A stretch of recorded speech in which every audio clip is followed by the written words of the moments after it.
ถือว่าคนร้ายเนาะมากินนี่ก็ส่วนร้ายเขาจะมากินลาบทุกคน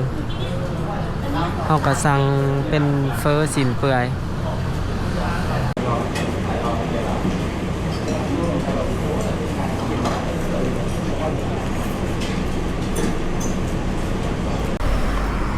สบายดีกันเบิดสุขุสุคนตอนนี้เฮาอยู่ที่ถนนไกรสอนพรหมวิหารเนาะตอนนี้ก็เวลา 12:30 นทุกคนถือว่าเป็นเวลาที่หลายๆคนออกมากินข้าวเนาะในช่วงพักเที่ยงแล้วตอนนี้เฮาก็สิพาทุกคนไปเลาะหากินข้าวได้มาทางนี้ก็เลยสิพาทุกคนไปกินเฟอเขตผักขาวเนาะกินเฟอแถวเขตบ้านผักขาว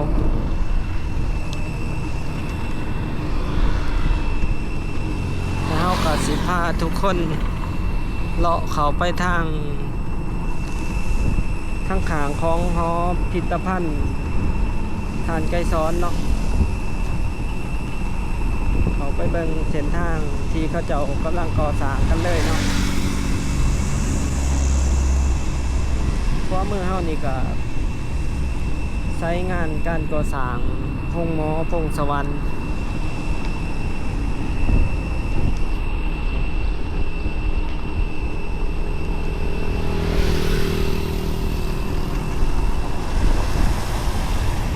วันนี้ก็อากาศร้อนขนาดทุกคนประมาณ35 องศาแหละตอนเดือดจ้าขนาด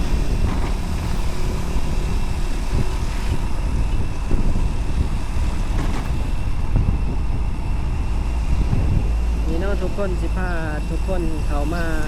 เส้นทางนี่เหลียวครัวขางหอสมุทรแห่งสะเส้นทางนี้ก็ด้นมาทักเธอหนึ่ง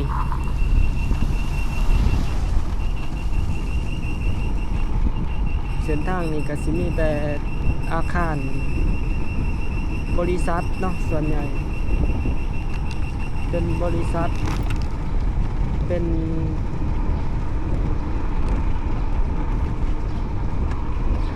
ห้าง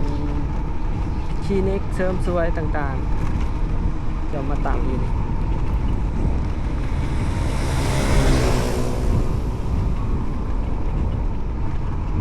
ฝาใสโอ้มีคาเฟ่นะมีหอพิพิธภัณฑ์กับหอสมุดเนาะอยู่น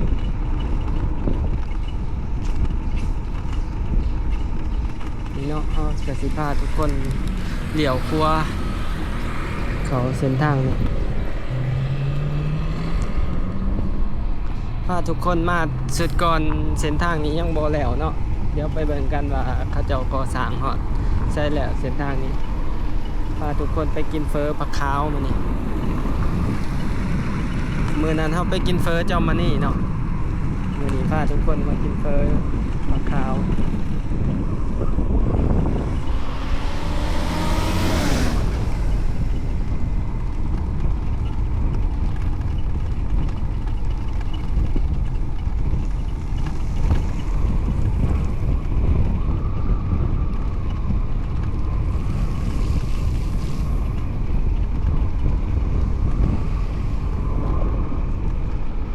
ขวามือเขา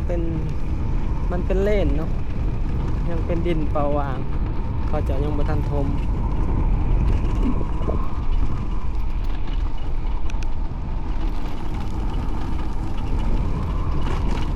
อ๋อเส้นทางข้างหน้าเขาจะยังบ่ทันเฮ็ดแล้วขี่ไปตามขอบคลองเนาะ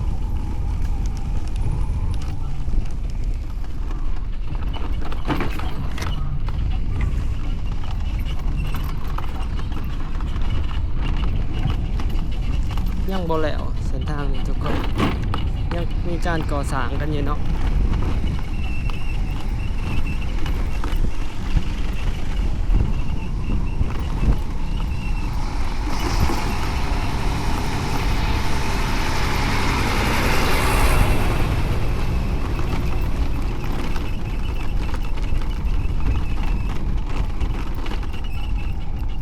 ความจริงเขามาทางอีกทางหนึ่งก็ได้เนาะแต่ว่าบังเอิญเขาอยู่เล่น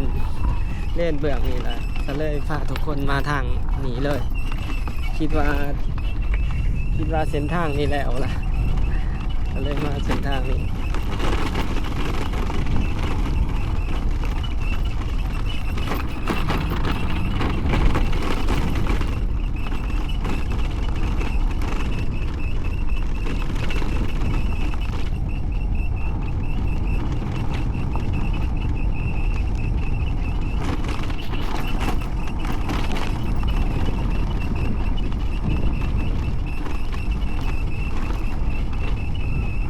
เขาตั้งหนาเขาจะกำลังเทกันเนาะ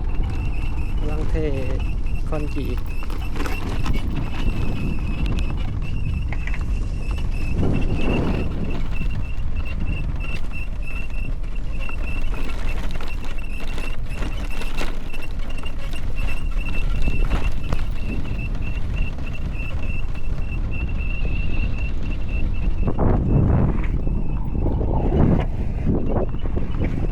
มื้อนี้ก็สิพาทุกคนไปกินเฟอ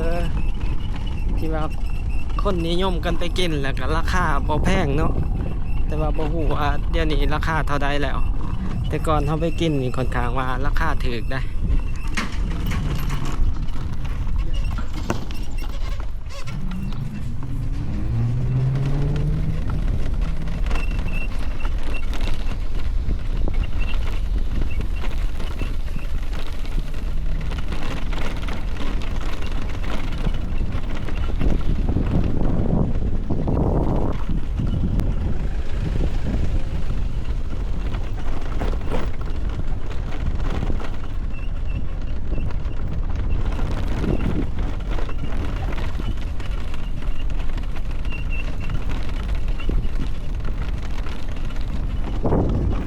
นี่เนาะทุกคน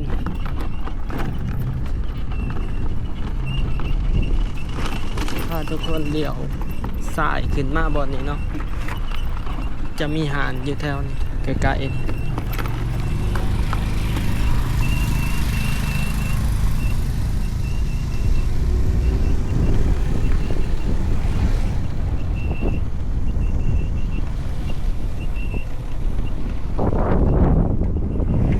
บ้านพะขาวเนาะนี่เส้นทางกำลังก่อสร้างเพื่อนก็มีแต่หลังใหญ่ๆซ้ายมือก็เป็นหาดเฟอ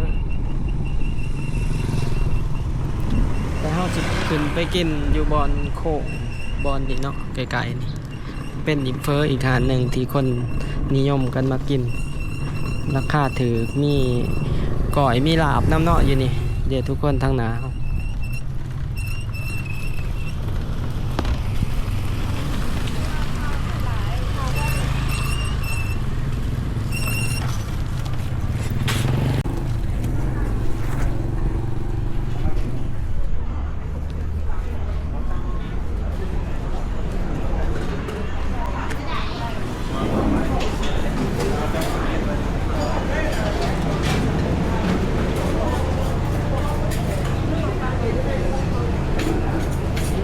แต่ลาบว่ะไม่มีเฟอว่ะเดี๋ยว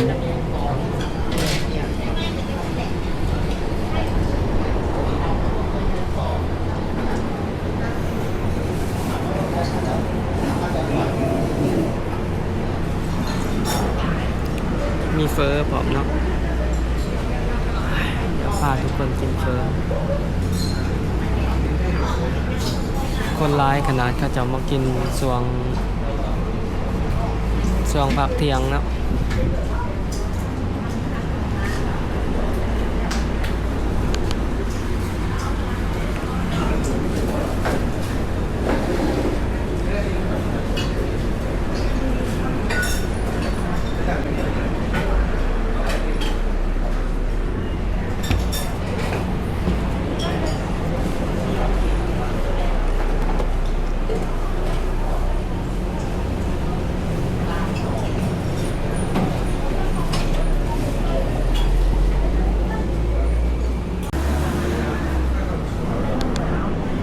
ส่วนร้ายเขาเจ้ามานี่เขาเจ้ามา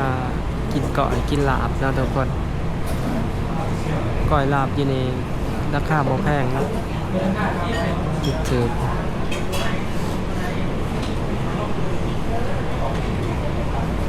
50,000นี่ก็ได้กินทั้งลาบทั้งแกงละเคยมาซื้อแต่ก่อนสุดหนึ่ง30,000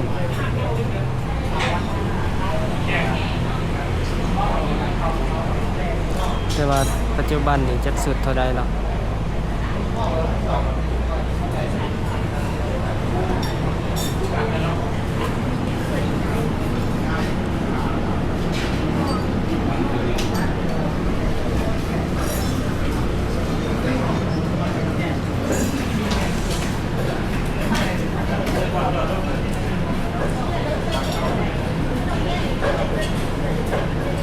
เบอร์สินเปื่อยนะ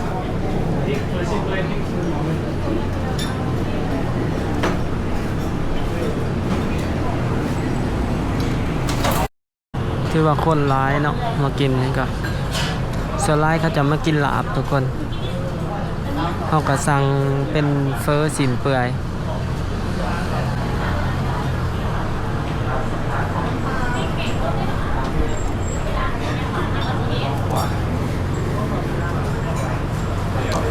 ส่วนใหญ่เขาเจาก็สื่อกับบ้านนำกับลายมีเขามีลาบมีก้อย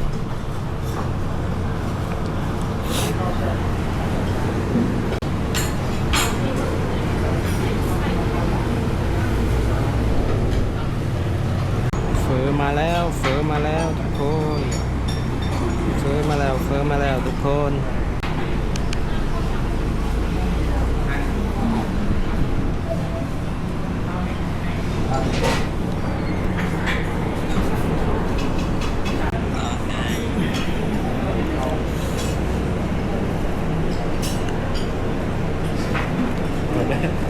ขอบใจ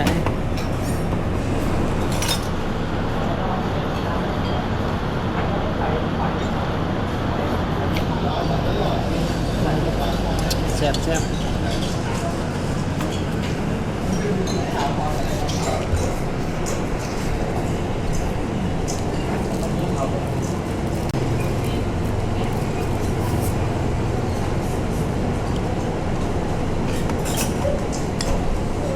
แซ่บแบบบ่ต้องปรุงเลยทุกคน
เลยนะ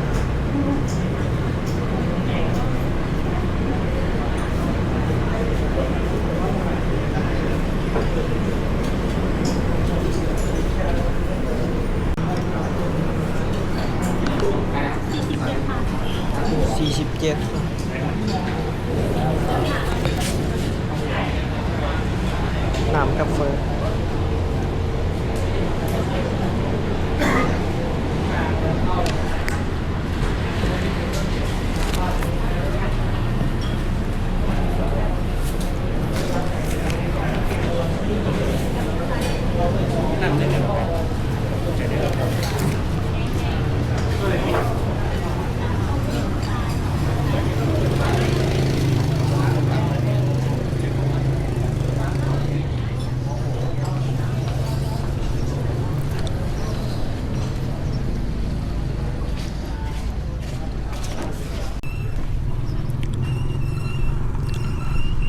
ถ้วย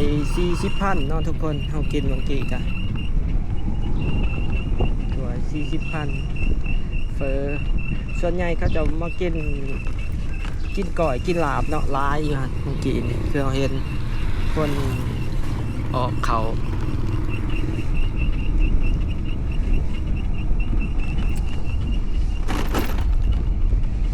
นี่เนาะวันนี้เฮาก็สิออก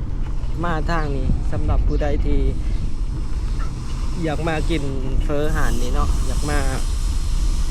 ง่ายๆเนาะบ่ต้องมาทางยากคือเฮาก็สามารถเข้ามาทางหอมปานในค่ำได้นี่คือเฮาออกมาทางเมื่อกี้ที่เฮาเข้ามาเฮาก็สิเลี้ยว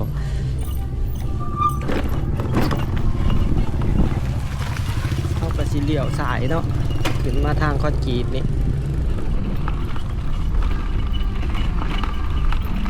สำหรับผู้ใดที่อยากมาหรือจะมาทางซอย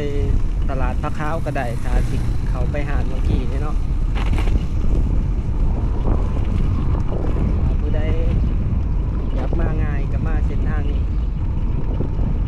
นี่ก็เป็นวัดบ้านพระค้าวสายมือ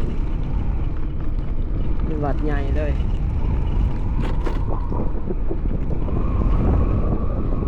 ดิ้นอยู่นี่ก็ดิ้นเปล่าวางลายโอ้เพื่อนลังนี่ต้องการใช้เรื่องของดินมีไร่เพื่อนลังใหญ่เลย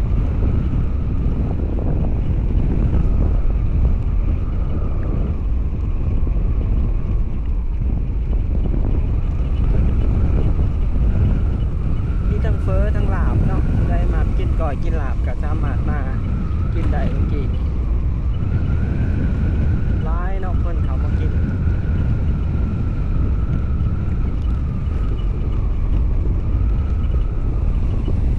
นี่ทุกคนเส้นทางนี้เนาะคันไปทางนั้นก็สิออกคุณละออกสังคู่ต้องโดคุณละ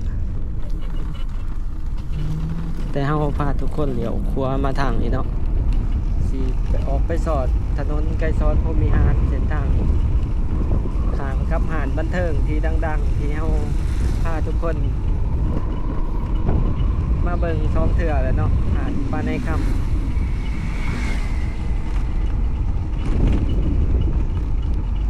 ที่นี่ก็มีอพาร์ตเมนต์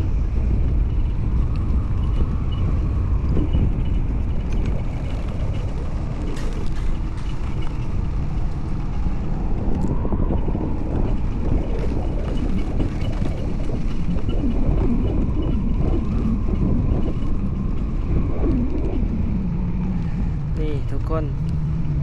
กำแพงสีเขียวนี่เนาะเป็นหาดดังหาดปลาในค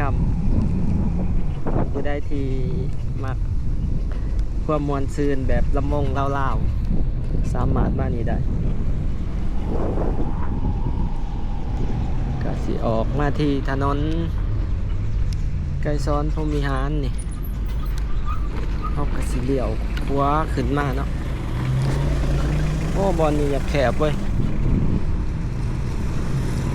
เส้นทาง BRT ธนาคารส่งเสริมกสิกรรม